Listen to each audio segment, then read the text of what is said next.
Hey everyone, Derek Haney here from EcommerceTech.io, where we research and help you vet and decide on buying the right tech tools to help grow your store.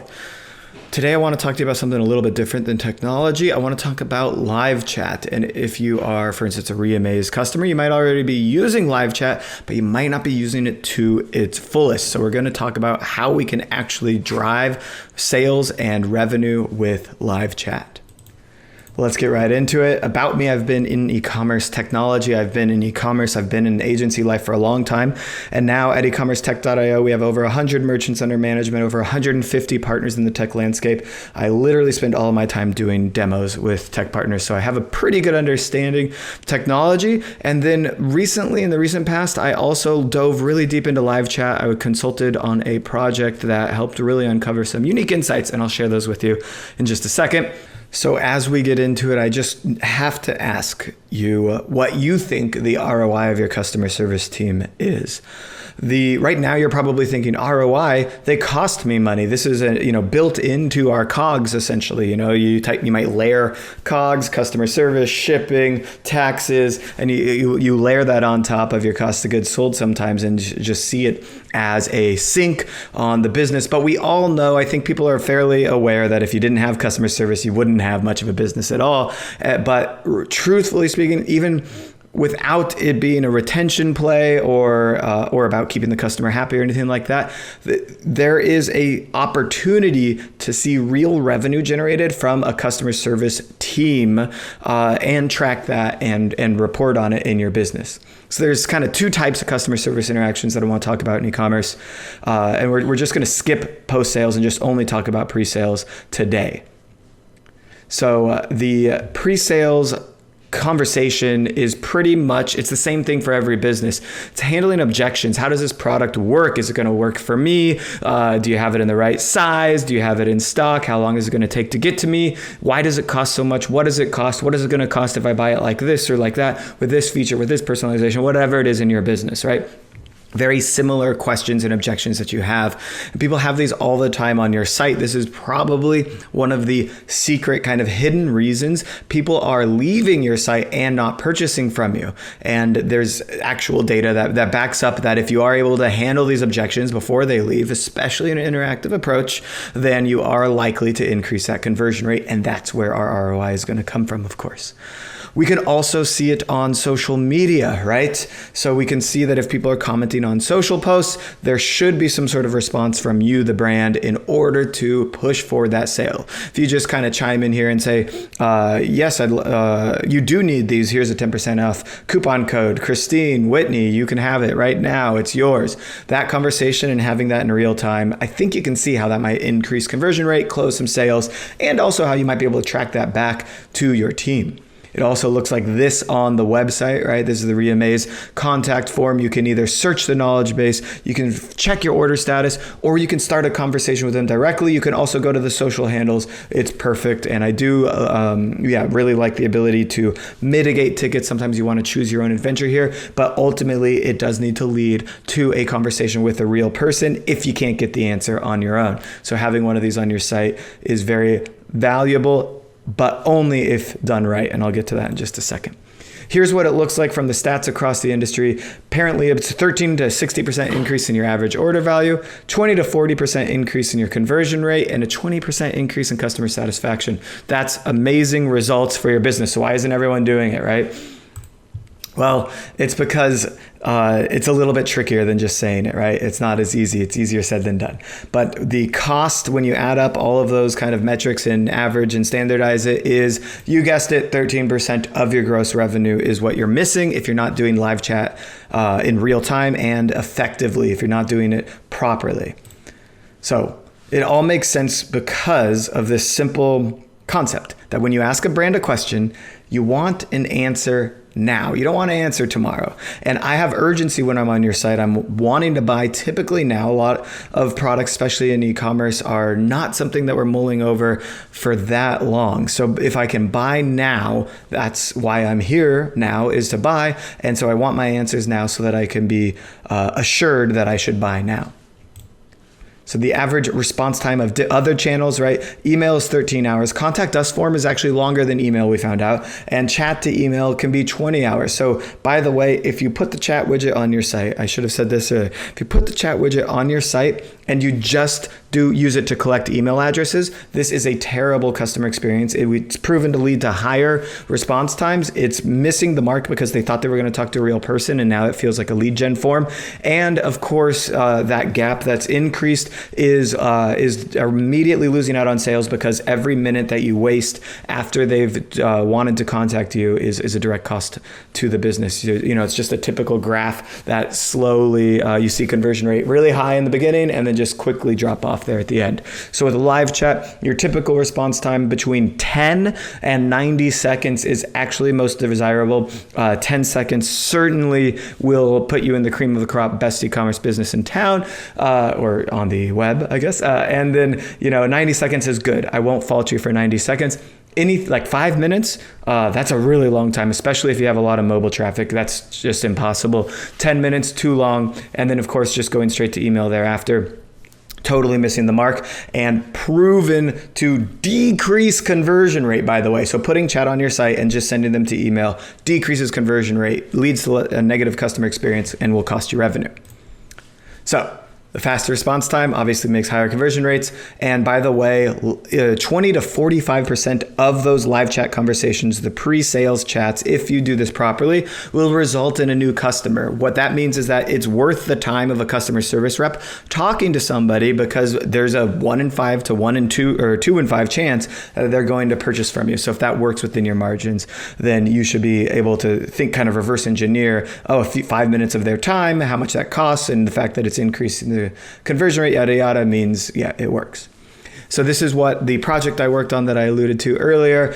With Simpler, we surveyed 500 of the top e-commerce brands and found that 320 of them have chat on their website. But of those 320 out of 500, again, 261 go straight to email. So 59 of them start with a bot, or don't go straight to email, which is great. Half of them start with a bot interaction. Half of them start with a human interaction. I think you should start with a bot interaction. And then you can see the live agent follow up, the knowledge base. Didn't have to wait. You can see the kind of the breakdown, waited over 5 minutes.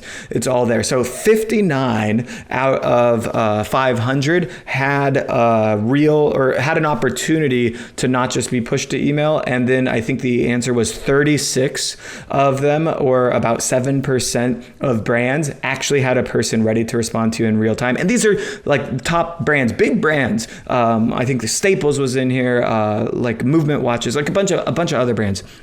Like just the top e-commerce brands were doing this. And so the answer right now is that 93% of brands are still doing this wrong, which means it's a huge opportunity for you to get right. And I just spoke with an expert in this space yesterday, actually, and he said you can start showing a profit with this at about 20,000 monthly recurring sales. So it's not even, it's not $1 million business. It's not even a $500,000 business. If you're doing about $100,000 a year in revenue, you can start to see profit from live chat. That's incredible. It's absolute. I didn't think the barrier was that low. And like I said, my goal, my personal goal, it needs to be 24/7. That's the goal. It doesn't have to start 24/7, but it needs to be 24/7. It needs to go from bot interactions that mitigate tickets to human interactions that respond in less than 90 seconds with that follow-up if the bot can't answer the question. That's the goal. Start on your 9 to 5 if you have to, and work your way towards this ultimate round-the-clock coverage with the bot first. By the way, if you don't have a human on to follow up from the bot, I do recommend actually taking live chat off of the site during that time of the day. So I think Reamaze is going to do this. Some of the tools you can just kind of turn the widget on or off depending on if you have agents standing by. Here's what the conversation actually looks like, because it does matter how you talk with people in pre-chat conversations. And right now you might be training your customer service team to respond to post-purchase inquiries and not being sales focused and talking in a sales capacity to the customer. So Cassie comes in and says, "Hello, are the products currently in stock?" Julia says, hi, thanks for reaching out to the store. I'm happy to help you. That doesn't help at all. Cassie says, hello. Julia says, thanks for your interest. Which lashes were you interested in? It's really weird because Cassie just basically repeats what she started with. And so we haven't gotten anywhere and we're 3 back and forth in. So it's not a great start. Julia says, unfortunately, it does not look like we have those available at this time. I apologize. Okay, so apologizing for not having something in stock is actually over apologetic and not a good customer relationship. You should try and avoid that when possible. But most importantly, what did Julia do here? She hit a dead end. She just said, oh, we don't have it. I apologize. Like, please leave. Get out of my store. We don't have that one product. You can't buy anything from us. That's impossible. Okay. May I answer any additional questions for you? Julia could assume that there were some other questions. Well, you don't have that one. Is there anything else I can buy, right? But instead of putting forward other things, remember, Cassie probably came in from ads, from an influencer, from social, from organic search. Julia is trying to get rid of Cassie. Doesn't it feel like Julia is trying to end this conversation as quickly as possible instead of help Cassie buy? That's what I feel like, and for that reason, this is a total and utter fail of a conversation, total lack of understanding on how to convert a prospect to a customer. Another big kind of caveat here, Mismatch. This is Boom by Cindy Johnson. They do like $100 million a year in revenue. The pop-up on the screen gives me 10% off, but the live chat conversation only gives me 5% off. Big mismatch. Make sure your pre-chat sales team has the same offer that's shown throughout the site. You need to standardize your kind of first order offers and stuff like that, and make sure that the customer service team, you could even give each person in your team a unique discount code so that you can track sales from each of them individually. Okay, so moral of the story, conversation here is king. Let's look at another conversation, huh? All right, so Cassie comes back to a different store. She says, do these product frames, it's a frame company or a glasses company, come in black? Sarah responds, hi, Cassie, please hold on a second. Let me take a look.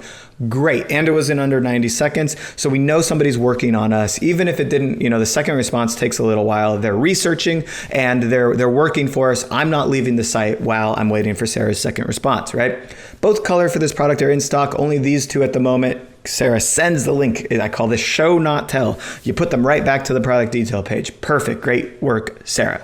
Cassie, so only the blue and red. Thank you. And that's like a question. Sarah says red and brown. So Sarah politely corrects. She doesn't say, I apologize, or no, you're an idiot, or anything like that, right? She just says red and brown are the 2 colors that we're talking about. So just a polite correction there. But we do have other cat eye shaped frames in black. So Sarah's seeing that Cassie wants something in black, seeing the type of product it is, and making a recommendation to an alternative product in black.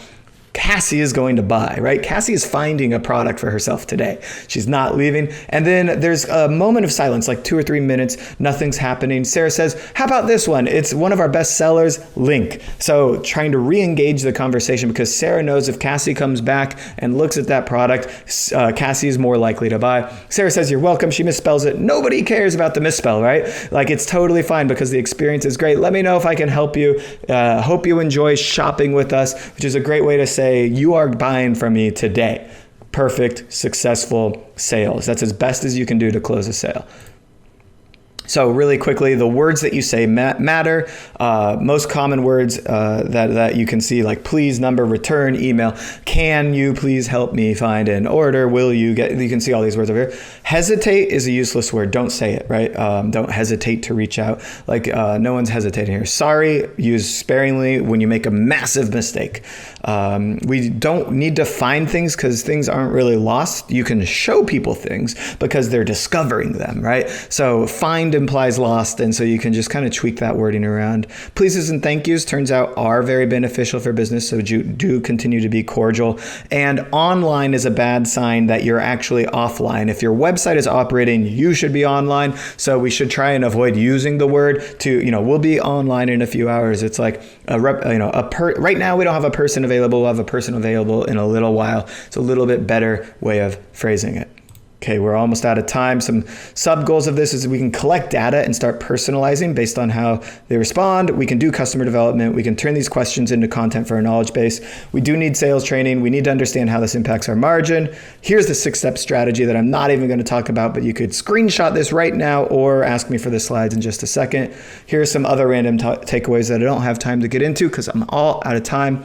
The goal is to build a 24/7 bot to human on-site chat with less than 90-second response times, less than 10 if you want to really win. That's it for me. If you want a free tech stack consultation where we talk about live chat and the other tools in your tool stack and how they can work together to grow your store, you can go to ecomtech.link/consult. Again, it's a free consultation. I look forward to seeing you next time.